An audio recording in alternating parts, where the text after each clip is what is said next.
my upbringings, and whether it was church banquets and the ministry meetings, and it makes me feel much at home. Before I talk about the district and just some of the connections I have with it and sharing with you about this levy, there are a couple of personal things I want to share. One is a recent devotion that I was reading, and it's out of Luke 24, and it was where these two gentlemen were on the road to Emmaus.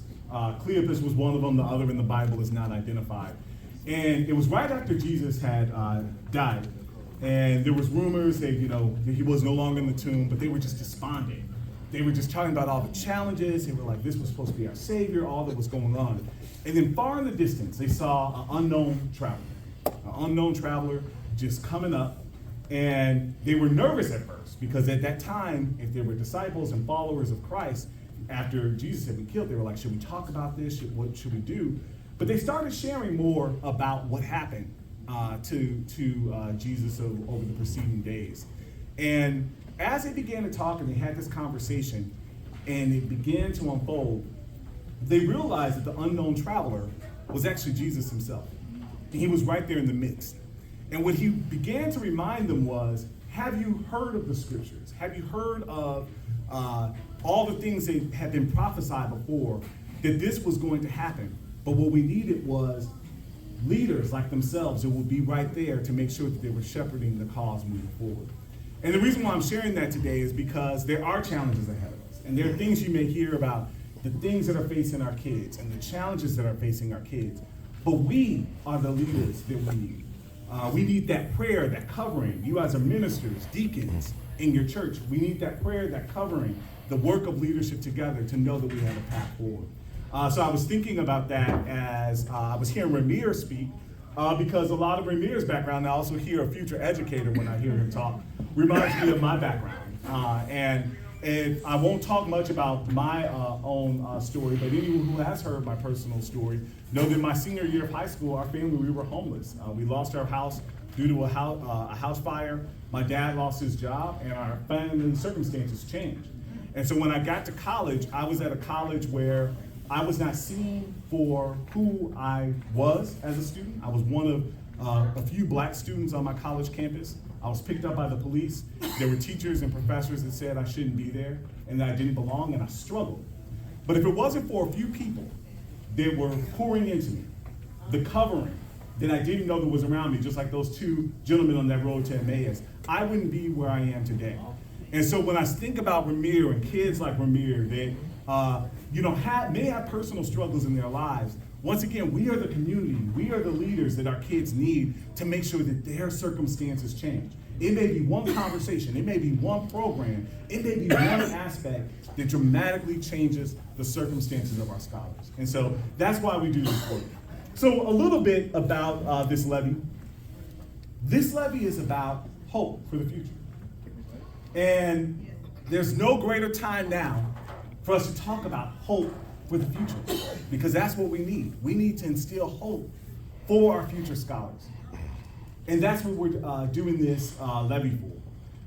When I think about the progress our district has made, we've made a lot of progress over the past 15 years. We have choice options, schools like Ginn Academy that weren't around before. We've had progress in graduation rates. We have progress in more kids now having access to pre-K. But we also know that the pandemic has slid our academic performance. Now, I'm happy to report that in just 1 year of leading the system and with our incredible team, our academic progress is up. We're getting our data back in from last year, and across the board, our academic progress is up in English language arts, in math, attendance. More kids applied for college. More kids completed the FAFSA, which is money that they could get from college. So there is progress happening in the system. But we also have financial challenges that we know that if we want to continue to invest in programs that can allow students like Ramir and his classmates to go to college and allow our kids to have a high quality English language arts curriculum that we've implemented in all of our schools, that's going to take investment. We know we need to make sure that every kid, no matter where they live in our city, has access to a high quality education, has access to programs that allow them to choose whether they're going to go to college or enter into a high quality career. That we don't have today. We've made progress towards it, but we don't have that today. So we need your investment for our kids. We serve about 36,000 students within our city. And if we want to make sure that our kids are not just another statistic, you heard Ramir talking about that. They're not another statistic, but that they are thriving and making progress. That is the work that we're going to need to do collectively together. So this levy is two components. One component is making sure that we have facilities that our kids need to go to school in. Facilities that are ready for that high quality college and career. Facilities that actually look and welcome kids when they actually walk into the room. So that is one aspect of this levy that will not actually cost taxpayers anything, but it will infuse dollars into the system over 35 years. The second part of our levy is an $8.6 million programmatic part that allows us to make sure we continue to have investments in English language arts. This upcoming year, we're gonna make sure every kid in every CMSD school has a high quality math curriculum. We've already done work around making sure our parents now have access to their kids' grade book. This is work that we're doing within the system that has led to the academic progress we're going to have. So the components of the programmatic levy will allow us to do that and also allow us to really make sure that we're doing work within our system. Now, without this levy, and we were just looking at some of these numbers, there's about 700 teachers that could be impacted. And we know how important our teachers are to making sure our scholars are running.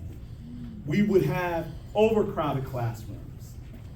And we know that in order to make sure that our kids are having the quality education they need and deserve, they need that personalized touch with our teachers. These are all the challenges that we know that will face us if we do not pass this levy. So we need your support. We need to really make sure that together we're infusing life into the future, infusing hope into the future. Going back to those two gentlemen on the road to Emmaus, they were so despondent, but they didn't realize right in front of them, there was hope. There was a Savior himself that they were looking right in the eye.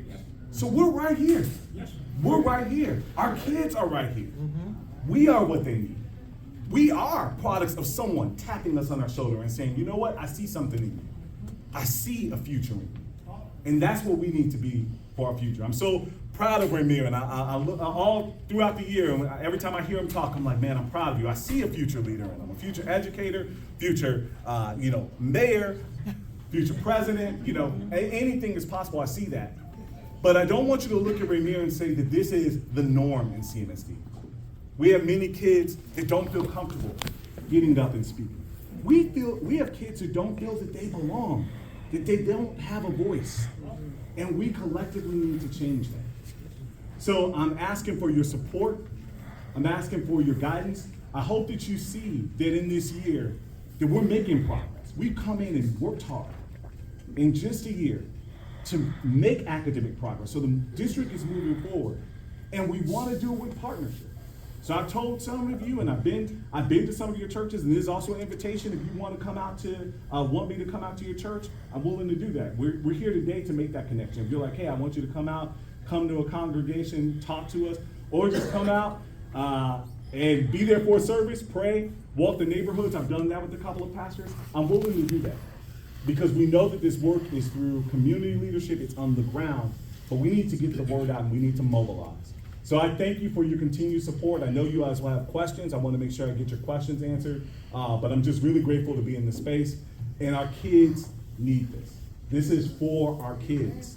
And we need to really make sure we deliver on a world-class education for our scholars. So thank you so much.